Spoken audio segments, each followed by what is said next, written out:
क्या बिहार के मुख्यमंत्री जीतन राम मांझी पूर्व मुख्यमंत्री नीतीश कुमार के हर फैसले को काटते जा रहे हैं? ये सवाल इसलिए क्योंकि मांझी अब महादलितों की श्रेणी को हटाने का फैसला कर चुके हैं और इस महादलित को जिसे नीतीश ने दलित से अलग किया था, अब उसे शैक्षणिक आधार पर बांटकर केवल दलित वर्ग को रखना चाहते हैं। कुल मिलाकर मांझी की नजर राज्य के 56 लाख दलित वोटरों पर है, जिसमें पासवान भी शामिल है।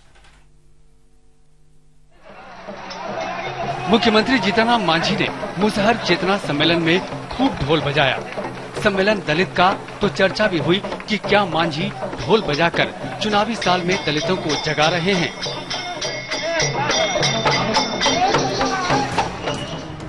खैर, ढोल के बोल जब शांत हुए तो जीतन राम मांझी ने जो कुछ कहा वो बिहार की राजनीति में विकास पुरुष का खिताब पाए नीतीश कुमार के होश उड़ाने के लिए काफी है। जीतन मांझी गरीबों का बेटा, शेड्यूल कास्ट बेटा, मुसहरों का बेटा नहीं होता तो वही 3 डिसमिल 20,000 रखते रह जाता। मांझी ने यहाँ अपनी पुरानी बात भी दोहराई कि अगली बार फिर मुख्यमंत्री की गद्दी पर महादलित का ही बेटा बैठना चाहिए। लेकिन ये कहते समय जीतन राम मांझी जेडीयू की पार्टी लाइन में जकड़े दिखे।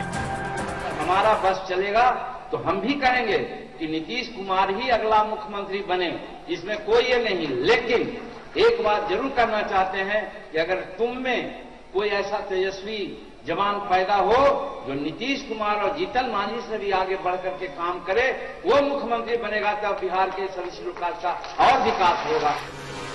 इसे कहते हैं एक हाथ से गाल सहलाना और दूसरे हाथ से गर्दन दबाना। यानी जीतन राम मांझी ने तो नीतीश के महादलितों के अलग से वर्ग विभाजन के फैसले को भी गलत ठहरा दिया।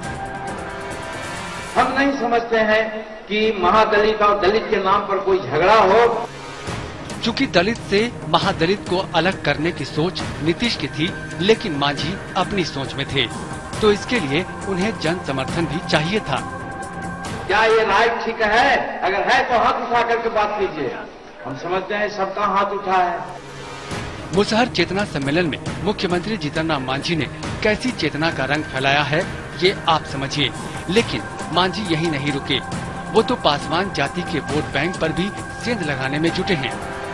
साथ भाई पासवान भाई को जो हम लोग अलग किए हुए हैं, बात सही है कि उनमें भी गरीब हैं, उनके बारे में भी हम लोग सोच रहे हैं। आप अपना एक अनुशंसा बना करके हमको दीजिए, जरूरत पड़ी तो शिक्षा के आधार पर हम विकास का काम जोड़ेंगे, न कि दलित और महादलित के नाम पर जोड़ने की बात करेंगे। हम सब दलितों को एक मान करके चलने की तैयारी कर रहे हैं।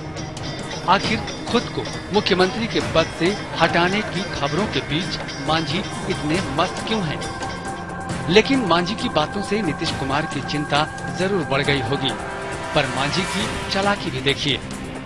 हम लोग गरीब होते हैं, बेईमान नहीं होते हैं, इसलिए कभी ऐसा हम नहीं कहेंगे कि नीतीश कुमार जी ने हमको नहीं बनाया। उन्होंने बहुत बड़ा मौका दिया और इतना बड़ा मौका दिया, उसका लाभ हम ले रहे हैं। लेकिन आप लोग यदि सतर्क रहिएगा, आप लोग जो राजनीतिक मुद्दा है उसको हाथ में रखिएगा, तो अगला आने वाला जो बिहार का मुख्यमंत्री होगा वो निश्चित रूप में शेड्यूल कास्ट का व्यक्ति होगा और उसके हाथ में रहना चाहिए।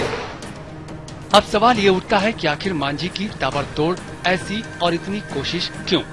तो यहाँ समझना होगा, बिहार में दलितों की लगभग 22 जातियां हैं, जिनमें महज 3 से 4 जातियां ही दलित की हैं, बाकी महादलित की श्रेणी में हैं।